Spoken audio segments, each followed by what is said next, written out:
cash report. Fair, balanced, and still unafraid. The Ingram Angle is next. Good evening, everyone. I'm Laura Ingram. This is the Ingram Angle from Washington tonight. My angle in moments. But first, if you think someone's stealing, let's say from your family, would you stand by and do nothing, especially when your family was already in financial trouble? Of course you wouldn't stand by and do nothing. You'd take extraordinary measures to protect your family. Well, that's what President Trump did when he decided to tackle government waste and corruption by unleashing Doge and Elon Musk, who gave a tutorial, by the way, in basic economics from the Oval Office today. We've got a $2 trillion deficit. And if we don't do something about this deficit, the country's going bankrupt. I mean, it's really astounding that the interest payments alone on the national debt exceed the Defense Department budget, which is shocking because we spend a lot of money on defense. But and if that just keeps going, we're essentially going to bankrupt the country. In other words, letting the bureaucracy continue to run wild and unaccountable, it's not an option. Amen. So what I really would say is, like, it's not optional for us to reduce the federal expenses. It's essential. It's essential for America to remain solvent as a country, and it's essential for America to have the resources necessary to provide things to its citizens and not simply be servicing vast amounts of debt. But those who profit off the decline of America, they don't care. Because the totally organic protesters descending upon D.C. almost every day that are organized by deep pocket lobbyists and government unions, they're fighting to keep the federal kleptocracy going. Elon Musk needs to keep his grubby hands, his greedy grubby hands. You're the greedy one. I wish Article 2 gave us the power to impeach fake presidents, too. Oh, goodness gracious. Shameful. Because I'd be putting in articles tomorrow morning to You don't even know what you're Elon talking Musk, about. Donald Trump and Elon Musk. No Shameful. wonder we're in such a mess. These are unserious people. They have zero solutions. They don't care what happens to America. And oh, by the way, it's just typical gutter language. But watching Elon Musk late this afternoon, it was obvious he's unfazed by all of that noise. And in fact, he kind of welcomes the scrutiny. Your detractors, Mr. Musk. I have to what? Including a lot of Democrats. I have detractors? You do, sir. I don't believe it. Say that you're orchestrating a hostile takeover of government and doing it in a non-transparent way. What's your response to that criticism? Well, first of all, you couldn't ask for a stronger mandate from the public. The public voted, we have a majority of the public voting for President Trump. We won the House, we won the Senate. The people voted for major government reform. In this presidency, they are going to get what they voted for. And that's what democracy is all about. Of course it is. He's absolutely right. Even Elon's adorable 4-year-old son sitting on his shoulders and standing right next to him can probably grasp that concept. Because President Trump knows his arrangement with Musk is unusual, and it is, let's face it. Giving Elon Musk the floor to speak directly to the American people, it just came off as brilliant. I fully expect to be scrutinized and get a daily proctology exam, basically. I'll be scrutinized nonstop. But with the support of the president, we can cut the budget deficit in half from $2 trillion to $1 trillion, and then with deregulation, because there's a lot of sort of regulations that don't ultimately serve the public good. We need to free the builders of America to build, and if we do that, and that means if you can get $1 trillion of economic growth and you cut the budget deficit by $1 trillion, between now and next year, there is no inflation. And like a great teacher, he explains what that actually means to the average Joe out there. That's a fantastic scenario for the average American. I mean, imagine they're going down the grocery aisle and the prices from one year to the next are the same, and their mortgage, all their debt payments dropped. How great is that for the average American? That's great indeed. But did this impromptu Musk tutorial, did it impress any of our favorite media malcontents? President Trump and First Buddy Elon Musk at the Resolute desk in the Oval Office defending their aggressive efforts to overhaul the government and root out fraud. There are certain contracts and certain spending at the federal government that Mr. Trump and Mr. Musk don't like. That is what has largely been canceled. Irony died while he was talking. The only unelected party in any of this is Elon Musk. All right, joining me now, Texas Congressman Brandon Gill. Congressman, great to see you. The Democrats have been acting like Elon Musk is Satan here, because he's actually doing, frankly, what journalists who care, and frankly, what all of you on Capitol Hill, and you just got to Capitol Hill, I'm not blaming you, but should have been doing all along, which is watching how the money is spent. He's actually doing it, and now he's public enemy number one? Well, first of all, Laura, thanks for having me on. You know, the hysterics are par for the course for the Democrats. You know, the Democrat Party isn't upset that the federal government is spending hundreds of billions of dollars every single year on wasteful programs and fraudulent programs. What they're upset about is that the waste is finally being exposed. Right. They're like the little kid who's gotten their hand stuck in the cookie jar. And Absolutely right. What we're finding over the past several weeks is that so much of the left's institutional ecosystem is inorganic. It wouldn't exist were it not for billions of taxpayer dollars every single year funding it. Think about left-wing media, NPR, PBS. We're even paying tax dollars to Politico and the BBC. Think of the left-wing NGOs that we're funding that are facilitating the invasion of our country by illegal aliens, the millions of dollars that are funding transgender surgeries and transgender activism all over the globe. This is what the leftist political movement has been based on, and we're finally calling it out. We're ending these programs, and the left can't handle it. Well, and of course, Democrats know that this is their power base. This is how they affect the culture. This is how they fund their friends. And that includes subscriptions to various media outlets. Some of them might be legitimate, but the Democrats, so far at least, Congressman, they are refusing to engage on this topic or even work with Republicans much at all. Watch. There's very little appetite to help Republicans when we don't trust that Donald Trump is going to spend the resources that we've allocated. With Elon Musk and his unelected friends running through and combing through the federal system. Shame on you, buddy. Have those assurances.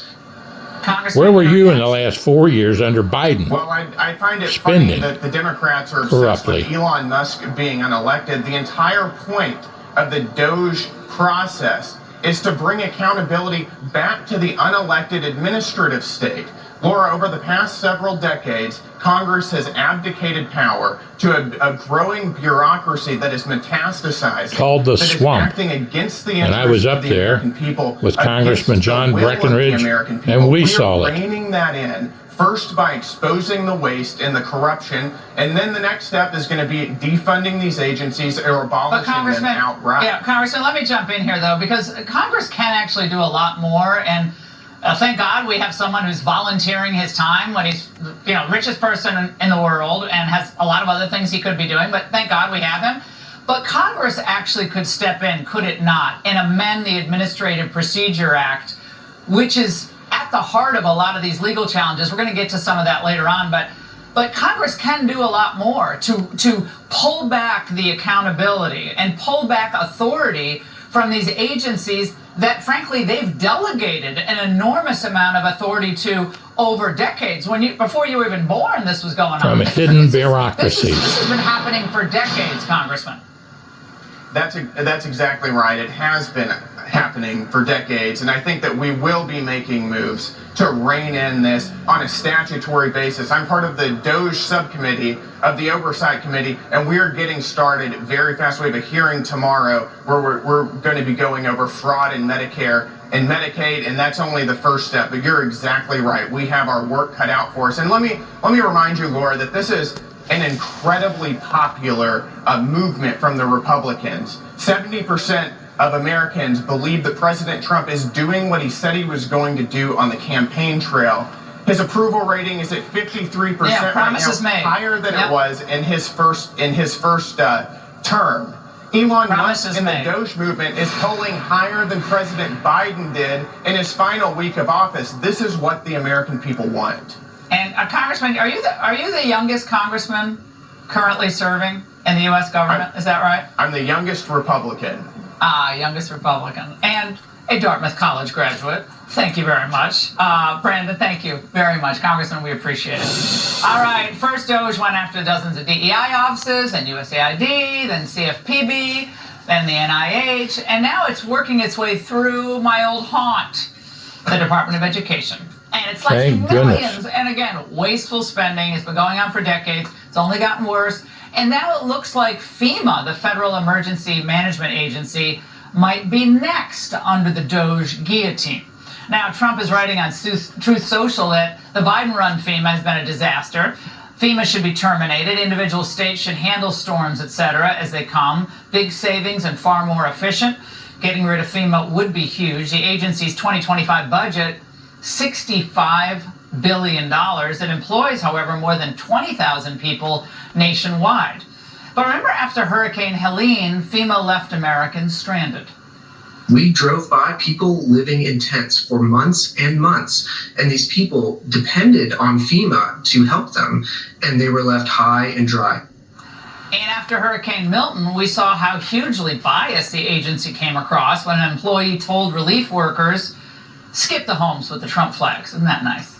Joining me now, Florida Governor Ron DeSantis. Governor, thank you so much for joining us. You got some immigration news we're going to get to, but you want to replace FEMA, given all your experience with it over the years of Florida hurricanes, with block grants. How would that disempower the bureaucracy? So if you just eliminated the FEMA bureaucracy, and when these disaster happens, you said we're going to block grant a certain amount of money to the states and let us administer it, you could give me 75 cents on the dollar, and that money will go further to help my people than running it through this cumbersome bureaucracy of FEMA. And as you pointed out, Laura, on the dust of Hurricane Milton, to say don't go to Trump supporters' homes when they needed it, that was really the last straw. So yes, we could administer it better.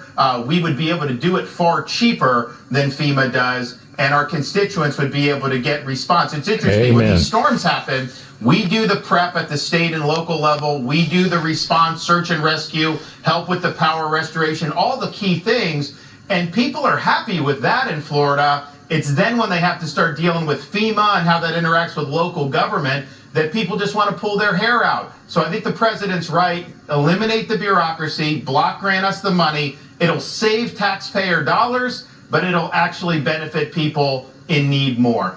Yeah, sadly, FEMA is its own disaster zone. So now we have to rescue the disaster zone for the people's benefit. Governor, I don't know if you caught any of what amounted to a tutorial on government bloat and bureaucracy from the Oval Office a short while ago with Elon Musk, but I've never, I've been in Washington far too long, like 30 years.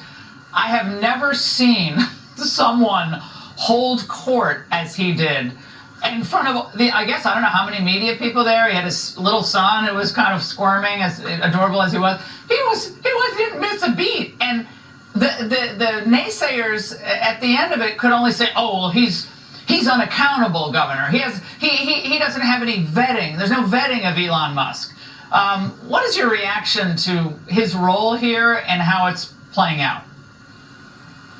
Donald Trump ran on Elon Musk. This was something that he promised the voters. So he's just following through. The president's the only one in the executive branch elected. Everyone else is a delegate that he picks to be able to do things. I'll tell you, you mentioned watching this for many years. We've seen the administrative state and this permanent bureaucracy spiral out of control. It seems like it gets worse all the time. What Elon's doing is he is highlighting this in a way that's really resonating with the American people. So I think this Doge has a lot of momentum. I think what they're doing has been very positive. I think the key is going to be, is Congress going to wake up from its slumber, start taking the power of the purse seriously, and discipline these bureaucracies. We should not be run by unaccountable bureaucrats. The founders provided the tools to Congress. They just haven't been willing to use it. But I think what Elon's done has been a public service. You know, it's like he's the richest guy in the world. It's not like he needs to be doing this. He's doing pretty good. But I think he really cares about constitutional government, and he's seen it spiral out of control like the rest of us. So, you know, Florida, Laura, we are very lean. We were kind of Doge before Doge was cool. But if we could bring any of that to Washington and Congress can actually enact some of the things that Elon is talking about and the president's talking about, that's going to be a huge win for the American people. Yeah, I mean, Florida, you know, Tennessee, South Dakota, you guys return to godly principles. Here, Texas, obviously. But the last time you were here, speaking of fighting bureaucracy, there was a kind of a fight brewing in your state about immigration enforcement, about mandating that local law enforcement actually cooperate with ICE. We saw big flights go to Venezuela today and reach Venezuelan land with some of our old illegals here. But last night, I understand some fairly significant deal was reached in Florida, not a moment too soon. Very briefly, tell us about it. So we are going to have a duty on all state and local law enforcement to fully participate with immigration enforcement and ICE. We also are going to make illegally being in Florida a crime that can be prosecuted in and of itself. And we're also eliminating this catch and release for these criminal illegal aliens, as well as other things that are really significant. So Florida will have the strongest set of proposals for interior enforcement. And here's the thing, Laura. We want to see illegal aliens removed from our state and our country. ICE can't do it alone. They don't have enough resources. The state and locals have to assist. And if we're willing to assist, you're going to see those numbers go up. Yeah, it has to go up. Governor, before you go, you know I'm going to ask you about this NBC report about your wife, Casey, considering a run for governor in 2026. I was in Florida over the weekend. I was getting buzzed by calls about this. Governor, what can you tell us?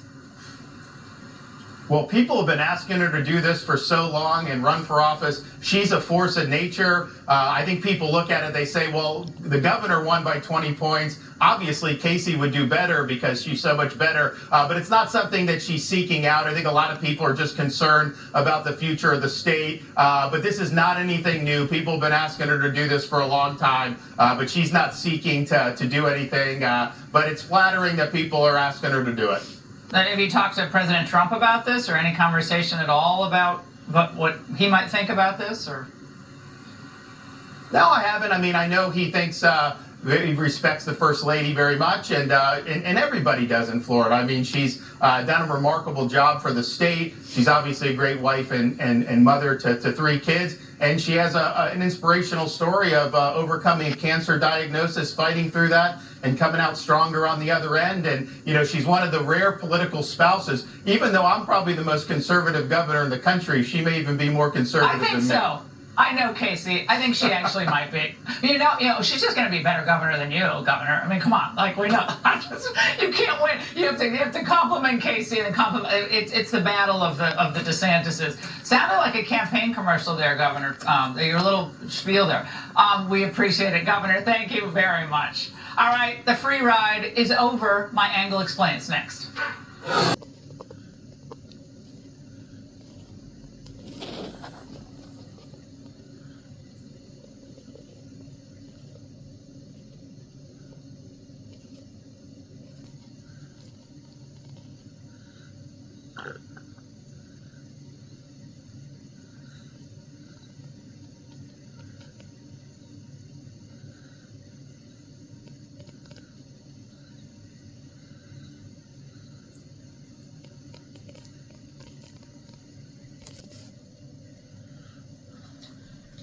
Okay.